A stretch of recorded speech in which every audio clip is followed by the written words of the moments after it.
welcome back. This is your man Warrior, and this is a highly anticipated rework of something I started over 9 months ago. That's right, I have a Galaxy Star rating where I've rated every character in the game. I did this over 9 months ago, and it has changed so much in the last 9 months, so I decided to go ahead and update my Galaxy Star rating. Now, the chart that I had in the past was multiple pages that you had to flip through. You actually had to watch a video, and I wanted there to be something that you could take away from this that you could just have as a snapshot, kind of a one-screener. So I went ahead and built this chart, but I want to go ahead and go over really quick how I graded everybody so you understand why it is, and then how to read the chart so when you're looking at the chart you know how to go. So the first thing is I rated every character on 7 points. They got a grading scale of 1 to 10 points per section. The first section was usability. How usable were they in raids, in arena, for new players in the game, all the way up to veterans who've been playing for a long time. Light side, dark side, cantina battles, events. How usable are they going to be? The most bang for your buck, okay? It's number 2, synergy. How much synergy do they have with their actual faction that they are, as well as the synergy with non-faction related characters, such as just any other character in the game. Number 3 was farming. How easy is this character to get? How free-to-play friendly are they to get? How accessible are they? Number 4 was value, their overall value that they bring towards the game. Number 5 is their kit. Their kit is their attacks and their abilities. It's how well do their abilities actually play out. Not what's on paper, but how does it actually play out in the game, both on offense when you're playing them and as the AI or the artificial intelligence plays your team. Number 6, gearing. How expensive and how much gear is required for a character. And number 7, the direction. Where is this game heading, and how is this character going to fit into that picture? Now, the priority list for here is a 5-star Galaxy rating, which means that number 5 are the best of the best. These are must-haves. On the far left, it's going to be the top 5-star characters that are from my top 26 farming guide. On the far right are the 5-star characters that are the hardest to get for anybody who is free to play. 4-star, those are your characters you're going to definitely want to get next. They're going to be almost as good as 5-star characters.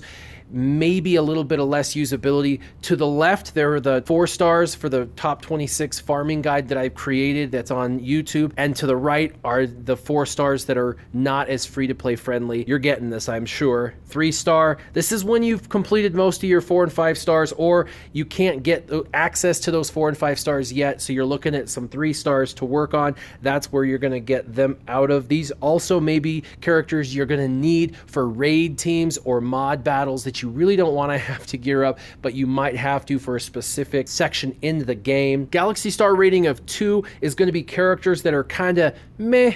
They're really not a lot of usability in the game for them. If you didn't ever have them, you probably wouldn't ever miss them.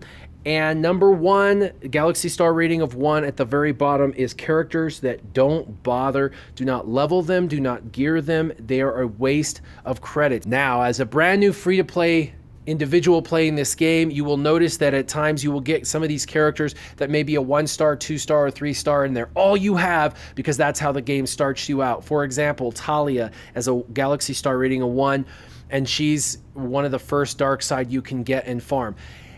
It's inevitable you're going to have to use some of these lower tier characters. However, you're going to only put a minimal investment into them as you're increasing the game until you can access the better characters. And when you can access a 3 or a 4-star character, start farming them. And when you can access, remember, to the left on this guide is every character I highly recommend, the top 26 characters for free to play.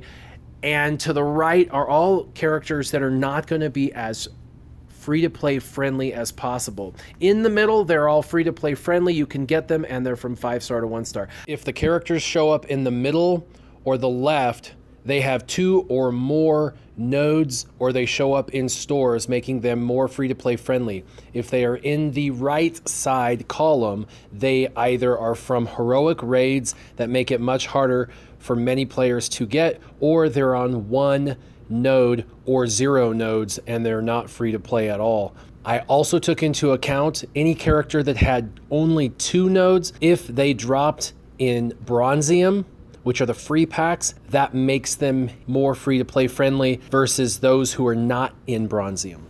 And just one last thing to make clear, just because the characters are to the left and in the middle and say they're free to play friendly and the characters to the right are not free to play friendly, doesn't mean the same thing as how good they are. How good they are is from 5 to 1, which is vertical, and how free to play friendly, meaning how accessible they are to farm, goes from the left to the right, with the left being the ones I recommend first, the middle being free to play friendly, and the right not being free to play friendly. So someone like General Kenobi is a 5-star character, phenomenal, but not free to play friendly because it takes over 4 months to get him. And that's if you're only in one of those 20% of guilds that are even doing the heroic AAT tank raid. I hope this helps give you an analysis of how this looks. You can feel free to take a screenshot of this video right here. Make sure that you like, share, and subscribe for more content. Keep your gaming on. Warrior out.